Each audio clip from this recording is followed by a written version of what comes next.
ప్రతి పేదవాడికి 10 ఏళ్ళు రేషన్ కార్డు ఎట్లుంటుందో తెలియదు. కొత్త కోడలు వస్తే లెక్కలో లేదు. పిల్లని మన బిడ్డను ఆ ఇంటికి పంపిస్తే అక్కడ లెక్క లేదు. ఇక్కడ తొలగించలేము, అక్కడ చేర్పించలేము. మన ఇంటికి కొత్త కోడలు వస్తే మన ఖాతాలనే లేదు. ఆ రేషన్ కార్డుల కోసం కళ్ళు కాయలు కాసేలాగా పేదలు ఎదురు చూసారు.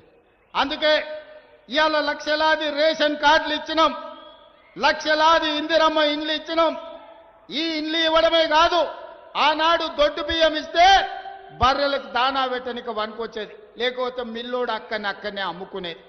ఇవాళ నేను అడుగుతున్న సారపాకలో ఆయల్ల నేను ఒక ఆదివాసీ ఇంట్లో నేను భోజనానికి వచ్చిన, నేను ముందే చెప్పిన రేషన్ షాపులో ఏ బియ్యం ఇస్తున్నామో గదే బియ్యంతో అన్నం వండి పెట్టండి, మీకున్న స్తోమత పెట్టండి. నేను ఇచ్చే బియ్యం నేను తిని చూస్తే నాకు బాధ తెలుస్తుందని.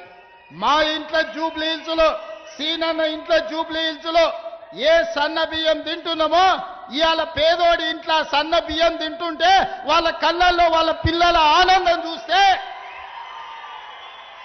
సంటి పిల్లలకు కన్న తల్లి సన్న బియ్యంతోని బుక్కడు బువ్వ తినిపిస్తుంటే ఆ తల్లి ఆనందం చూసినప్పుడు ఒక నాయకుడిగా ఇంతకంటే మాకు ఏమి సంతోషాన్ని ఇస్తుందని నేను అడుగుతున్నా.